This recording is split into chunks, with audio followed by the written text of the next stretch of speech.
로마서 이 9장에는 성경의 진리 중 아주 중요한 진리 중 하나인 예정, 더 정확하게 말하면 하나님의 선택을 말하게 됩니다. 얼핏 인간의 시각으로 보면 하나님이 어떤 사람은 택하셨고 어떤 사람은 택하지 않으셨다, 이것이 아주 부당하게 보입니다. 또한 하나님이 인정이 없고요, 메마르고 아주 잔인하고 또한 불의한 하나님으로 비춰질 수 있습니다. 이것을 알고 있는 바울은 하나님이 모두가 아닌 일부만을 택하신 것이 왜 불의하지 않은가를 오늘 본문에서 지속적으로 설명하고 있습니다. 본문 14절 같이 한번 읽도록 하겠습니다. 시작. 그런즉 우리가 무슨 말을 하리요? 하나님께 불의가 있느냐? 그럴 수 없느니라. 14절에 원인과 결과를 나타내는 접속사인 그런즉이로 시작됩니다. 이것은 오늘 본문 바로 앞에 나오는 7절에서 13절에 나오는 하나님의 선택의 두 가지의 예를 말한 겁니다. 지난주에 살펴보았듯이 첫 번째, 하나님이 아브라함의 시인 이스마엘과 이삭 중에 이삭만을 택하였고, 두 번째, 이삭의 시인 에서와 야곱 중에 하나님은 야곱만을 택했다고 했어. 이러한 결정을 보고 나서 우리가 하나님이 불의하다라고 말할 수 있는가라고 지금 질문하고 있는 거예요. 이 질문에 대해서 바울은 어떻게 대답하고 있습니까? 그럴 수 없느니라, 그럴 수 없느니라 라고 말하고 있습니다. 하나님이 그의 주권적인 예정으로 이스마엘과 이삭 중에 이삭만을 택했고, 에스와 야곱 중에서 야곱만을 택했다라고 했어. 이러한 결정을 보고 하나님은 불의하다라고 말할 수 없다라는 거 말하고 있는 겁니다.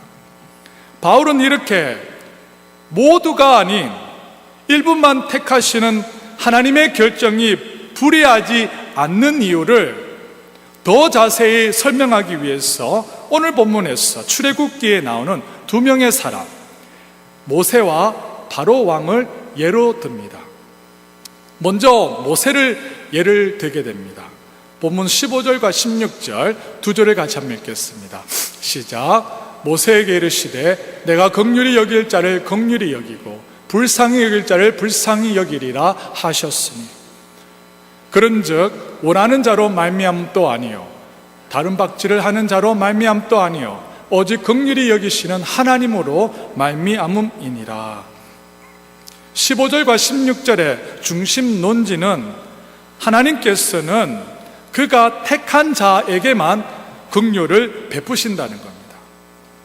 본문 15절은 출애굽기 33장 16절을 인용한 것인데, 출애굽기 32장에 보면 금송아지 우상을 만들어서 범죄하는 이스라엘 백성을 우리가 보게 됩니다. 이스라엘 백성들은 그들이 만든 금송아지가 그들을 애굽 땅에서 구원해낸, 인도해낸 신이라고 섬기게 됩니다. 이러한 참담한 상황을 보시고 진노하신 하나님께서는 이스라엘 백성 모두를 멸하라고 했습니다.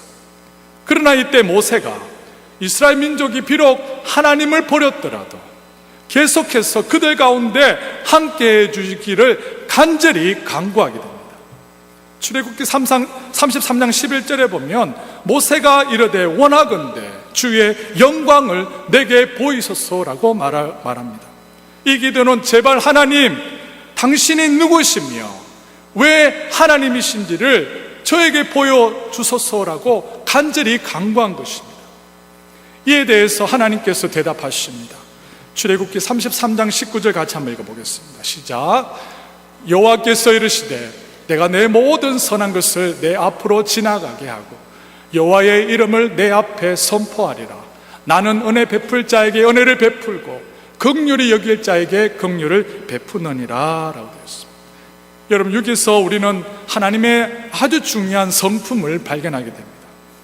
우리가 믿는 하나님은 은혜가 많으시고요, 또한 긍휼이 많으신 하나님이시라는 것. 우상 숭배함을 통하여서 범죄한 모든 이스라엘 백성들은 한 명도 예외 없이 모두가 마땅히 하나님의 심판을 받아 죽어 마땅할 자입니다.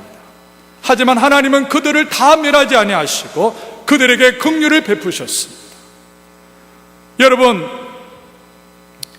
이렇게 모두가 아닌 일부에게만 은혜와 긍휼을 베푸신 하나님이 불의하지 않는 이유가 무엇인가 하면 근본적으로 우리 모두가 하나님의 심판을 받아야 할 죄인이기 때문입니다.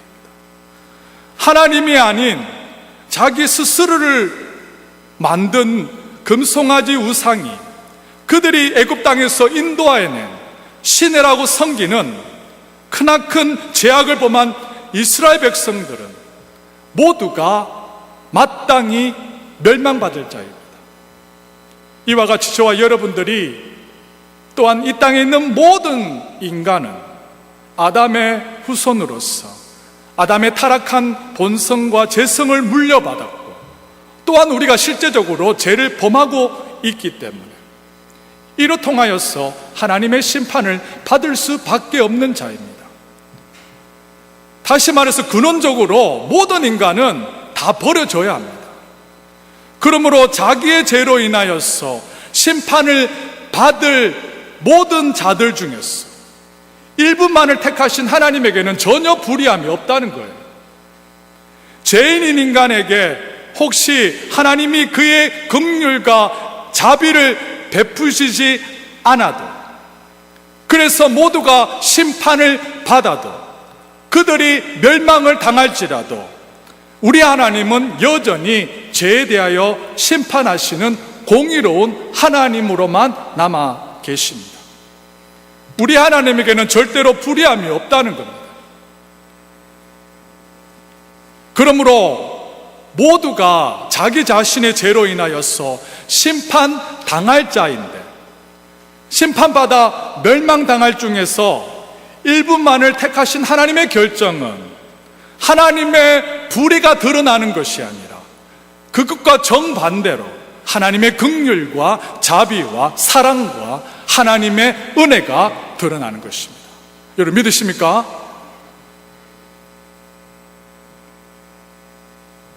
여러분, 왜 적지 않는 사람이 모두가 아닌 일부에게만 긍휼을 베푸시고 일부만 선택하시고 구원하신 하나님이 불의하고 불공평하다라고 생각하는 줄 아십니까? 그 이유는 하나님께서 긍휼을 베푸시는 그 긍휼 안에 하나님에게는 모든 사람에게 갚아야 할 어떠한 빚이 있다라고 오해하기 때문입니다. 모두가 아닌 일부에게만 긍휼을 베푸시는 하나님이 불공평하다고 말하는 것은 하나님에게 모든 사람에게 갚아야 할 빚, 어떠한 의무가 있다라고 말하는 것과 똑같습니다. 우리가 꼭 기억해야 될 사실은 뭐냐면 우리 하나님은요, 어느 누구에게도 구원을 빚진 적이 없어요. 우리 하나님은요, 어느 누구도 구원할 의무가 없다는 겁니다. 따라서 하나님이 그가 택한 자에게만 긍휼을 베푸시는 것을 우리가 불공평하다고 절대로 말하지 못한다는 겁니다. 긍휼을 베푸실 자를 정하시는 것, 그것은 전적인 하나님의 주권에 달려 있습니다. 하나님이 어떤 사람에게는 구원을 빚지지 않았다라면, 하나님이 어떤 누구에게도 구원할 의무가 없다라면 모두에게 긍휼을 베푸시든 일부에게만 긍휼을 베푸시든 아니면 아무에게도 긍휼을 베푸시지 않으시든 그것은 하나님의 전적인 주권적 자유에 달렸다는 겁니다. 저는 몇 년 전에 국제시장이라는 영화를 보았습니다. 여러분 본 분들이 계십니까? 영화 국제시장은 흥남철수 작전으로 이제 시작을 됩니다. 흥남철수 작전이란 6.25 사변 때 중공군이 한국 전쟁에 개입해서 전세가 불리해지자 1950년 12월 15일에서 24일까지 이제 열흘 동안 동부전선에서 미국 군단과 대한민국의 1군단이 함께 이제 흥남항에서 이제 선박편으로 안전하게 철수하는 작전을 말합니다. 영화를 보시는 분들은 다음의 장면을 기억하실 것입니다. 흥남 철수 당시에 혼돈 속에서 주인공인 이 덕수가 등에 업고 있는 그의 여동생 막순이를 잃어버린 안타까운 장면을 기억하실 것입니다. 흥남 철수 당시에 많은 피난민들이 배를 타고요, 생명과 자유를 찾을 수 있었던 가장 근본적인 이유가 뭐냐면 메르디스 빅토리호 선장인 레널드 나루라는 선장의 결단 때문입니다. 레널드 나루 선장은 배에 실려있던 모든 무기를 버리라고 합니다. 그리고 피난민들을 최대한 많이 실으라고 말을 합니다. 그리고 피난민 1만 4천여 명을 거제도까지 안전하게 수송하는 데 성공합니다. 이것을 크리스마스 기적이라고 합니다. 이 배에 지금 대한민국 대통령인 문재인 대통령과 그의 부모님도 타고 있었다라고 합니다. 여기서 우리가 꼭 기억해야 될 사실은 뭐냐면 레널드 나루 선장은 피난민을 구출해야 할 의무도 없었고 어느 누구에도 빚을 진 적이 없어요. 전적으로 레널드 나루 선장은 그가 긍휼을 베풀어 배에 실려있는 모든 무기를 버려버리고 그 대신에 1만 4천여 명의 피난민을 살린 겁니다. 구출한 겁니다. 그렇다면 흥남철수 당시에 그 배에 타지 못한 사람들이 자기에게는 긍휼과 자비를 베풀지 않고 일부에게만 긍휼과 자비를 베푼 그 선장을 불의하다라고 말할 수 있습니까? 절대 그럴 수가 없는 거예요. 어느 누구에게도 그 선장에게 긍휼을 요구하지 못한다는 겁니다. 만약 그랬다면 그것은 더 이상 긍휼이 아니라 단지 빚을 갚은 것밖에 되지 않습니다. 이와 같이 저와 여러분들이 아담의 후손으로서 아담의 죄성과 부패함을 물려받았고요, 또한 우리가 실제적으로 죄를 범함으로 로마서 6장 23절 말씀처럼 죄의 삭은 사망이므로 모든 사람은 마땅히 심판받아 멸망당할 자입니다. 하나님은 죄로 인하여 멸망받을 수밖에 없는 우리에게 빚진 것이 아무것도 없다는 거예요. 어떠한 빚도 진 것이 없기에 하나님이 우리를 구원할 의무가 전혀 없다는 겁니다. 단지 하나님이 그의 주권적인 긍휼을 베푸시어서 우리를 택하시고 예수님을 믿게 하시고 또한 영원한 심판에서 구원해 주셨습니다. 그러므로 전부가 아닌 일부를 택하신 하나님은 우리가 불의하다라고 말할 수 있는 자가 이 땅에 아무도 없다는 겁니다. 아니, 이와 반대로 인간 우리 모두가 자기 자신의 죄로 인하여 심판받아 마땅히 지옥 갈 자인데 그들 중에 일부를 택하셔서 구원하신 것, 이것은 하나님의 불의함이 드러나는 것이 아니라 이와 정반대로 하나님의 긍휼과 자비와 사랑과 하나님의 은혜가 드러나는 것입니다. 아멘.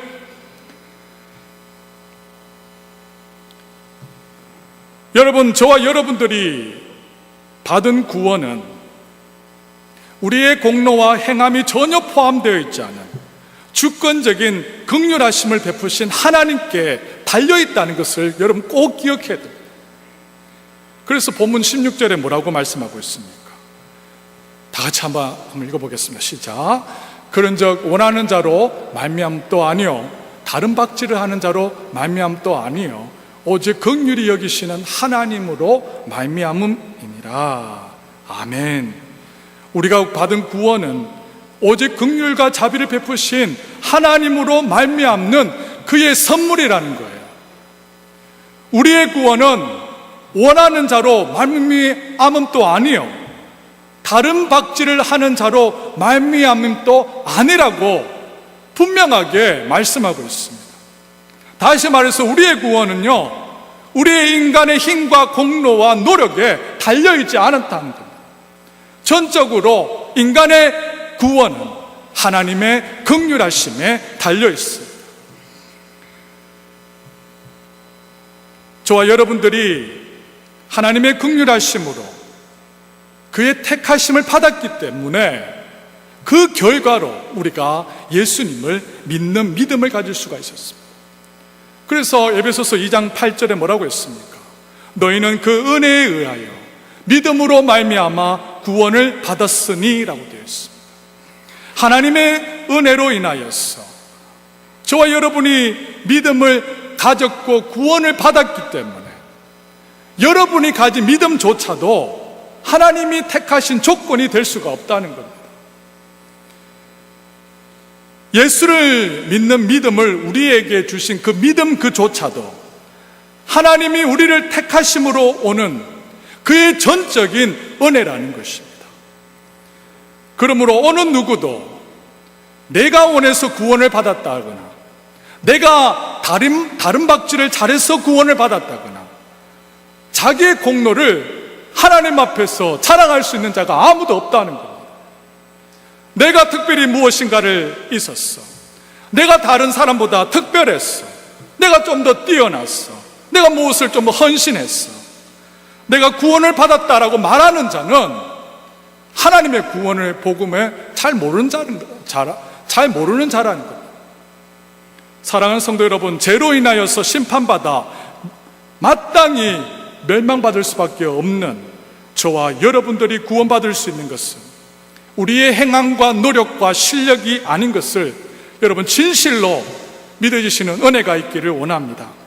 우리의 구원은 오직 자비로우시고 은혜가 많으신 하나님이 죄인인 저와 여러분에게 긍휼을 베푸셨기 때문입니다. 그러므로 저와 여러분이 이제부터 남은 인생에 할 일은 뭐냐면 죄와 허물로 인하여 영원한 심판을 받을 수밖에 없는 우리를 긍휼히 여기시고 사랑하신 그 하나님만을 자랑하고 찬양하는 것입니다. 다른 사람에 비해서 더 나은 것이 없는, 아니 다른 사람에 비해서 더 못한 우리에게 하나님께서 긍휼을 베푸시고 자녀를 삼으신 그 하나님만을 예배하는 것입니다. 이러한 은혜의 역사가 저와 여러분 가운데 나타나시기를 원합니다. 지금까지 모두가 아닌 일부를 택하신 하나님의 그 결정에 불의함이 없는 이유를 첫 번째 예인 모세를 통하여서 살펴보았습니다.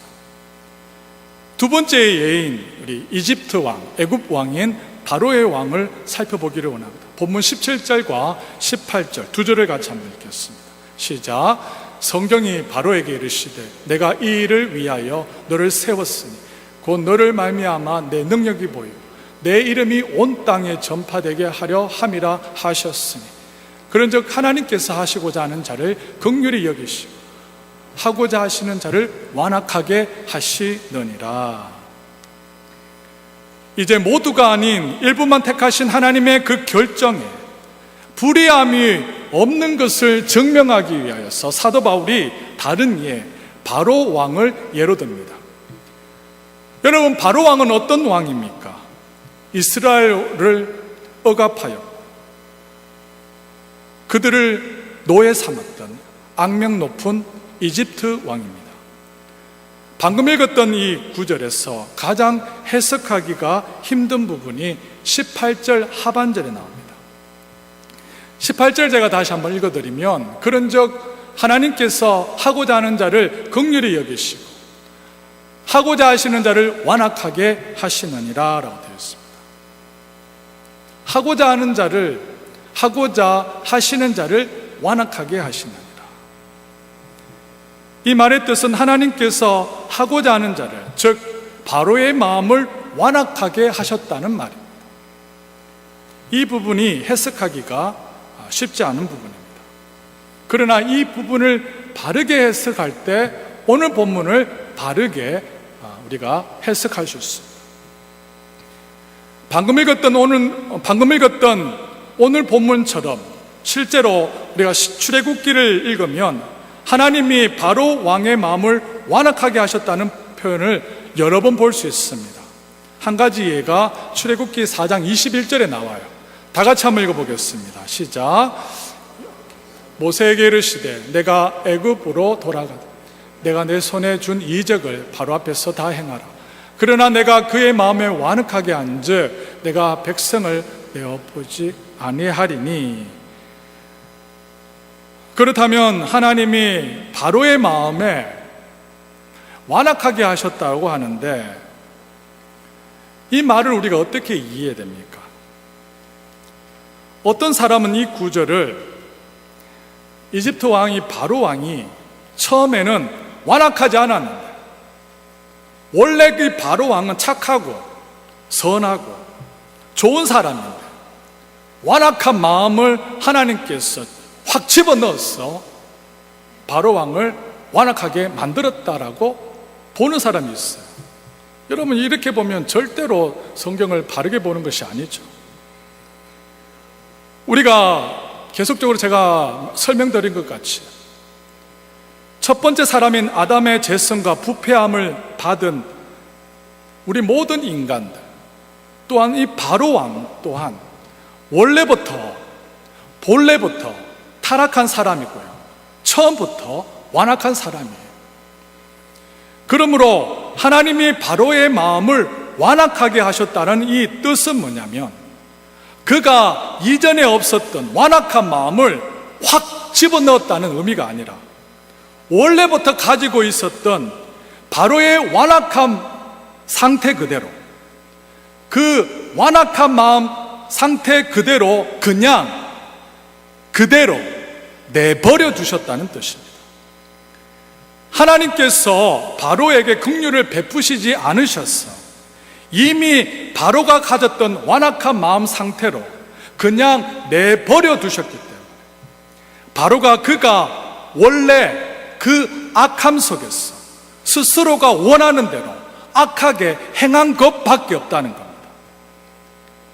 이 땅에 있는 어떠한 인간도 하나님께서 긍휼을 베푸시지 않는다라면요, 그냥 있는 그대로 내버려 두신다라면 바로 왕처럼 우리가 하나님 앞에서 완악하게 살아갈 수밖에 없는 그러한 죄인이라는 거예요. 그러나 굳은 완악한 마음을 가진 저와 여러분들을 그냥 내버려 두시지 아니하시고 하나님께서는 저와 여러분에게 긍휼과 자비를 베풀어 주신 것입니다. 그리고 그의 자녀로 삼아 주셨다는 것입니다. 그러므로 완악한 마음 그대로 내버려 두시지 아니하시고 우리에게 긍휼과 자비를 베푸신 그 하나님의 은혜를 찬양하고 감사해야 되는 것입니다. 로마서 1장에 보면 하나님이 범죄한 죄인들을 그냥 내버려 두셨다라는 이 표현이 3번 나옵니다. 그 중에 하나인 1장 24절에 보면요, 제가 읽어드리겠습니다. 그러므로 하나님께서 그들을 마음의 정욕대로 더러움에 내버려 두사 그들의 몸을 서로 욕되게 하셨으니. 여기 보면 그러므로 하나님께서 그들의 마음의 정욕대로 더러움에 내버려 두셨기 때문에 그들의 몸을 서로 욕되게 하셨다라고 했습니다. 어떤 사람들이 죄를 짓는 대로 하나님께서 간섭하지 않고 그냥 방치해 두는 것, 이것이 오늘 본문에서 하나님께서 하시고자 하는 자를 완악하게 하시느니라와 똑같은 의미를 가집니다. 바로 왕이 하나님께 저항하기로 이미 스스로 마음을 먹었고요, 하나님은 그가 스스로 선택한 대로 그렇게 하도록 내버려 두신 것밖에 없다는 겁니다.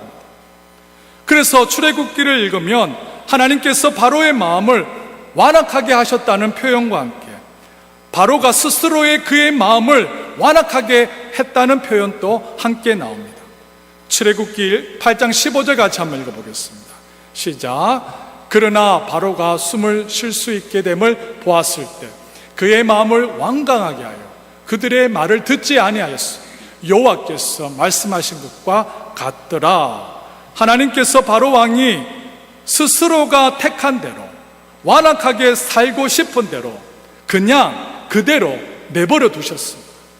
그 결과 바로가 이스라엘 민족을 노예를 삼아 자유를 억압하고 어린 유아를 살해하려는 그러한 잔인한 왕이 되었다는 겁니다. 그러나 출애굽기에 나왔듯이 도리어 하나님께서는 바로의 완악한 마음을 사용하였어. 오늘 본문의 9장 17절 하반절에 나왔듯이 곧 너로 말미암아 내 능력, 하나님의 능력을 보이고 하나님의 이름이 온 땅에 전파되게 하셨다라고 했습니다. 여러분, 우리 하나님은요, 원래 선한 사람, 원래 착한 사람의 마음에 완악한 마음을, 그러한 마음을 집어넣는 불의한 하나님이 절대 아니라는 거예요. 원래부터 타락한 바로이고 처음부터 완악한 바로를 그가 가지고 있었던 제약된 마음에 그냥 내버려 두고 바로 왕은 그 죄로 말미암아 마땅히 받아야 할 그 심판을 받은 것밖에 없습니다. 그러므로 이것을 하나님이 불의함이 나타나는 것이 아니라 죄에 대해서 반드시 벌하시는 하나님의 공의함이 나타난다라고 할 수 있습니다. 그러므로 저와 여러분들은 우리가 바로 왕처럼 완악하게 살아가고요, 그로 인하여서 우리가 멸망받을 수밖에 없는 존재이지만, 그러나 우리를 그냥 내버려 두시지 아니하시고 하나님께서는 우리에게 긍휼과 자비를 베푸셨어. 예수 그리스도를 믿게 하시고 예수를 믿음으로 하나님의 자녀를 삼아 주셨습니다. 그러므로 우리 하나님께서는요, 그에게는 어떠한 불의함도 있을 수가 없는 것입니다. 그와 반대로 우리 하나님은 긍휼이 많으시고 자비하시고 사랑의 하나님이십니다. 그러므로 우리 남은 인생에 마땅히 심판받아 멸망받을 수밖에 없는 우리에게 긍휼을 베풀어 주시고 또한 그녀를 그 자녀로 삼아주신 그 하나님만을 찬양해야 되는 것입니다. 우리에게 은혜를 베푸시는 그 하나님만을 감사해야 됩니다. 또한 그 하나님만을 예배하는 예배자로 살아가야 됩니다. 이러한 은혜가 저와 여러분 가운데 있기를 원합니다.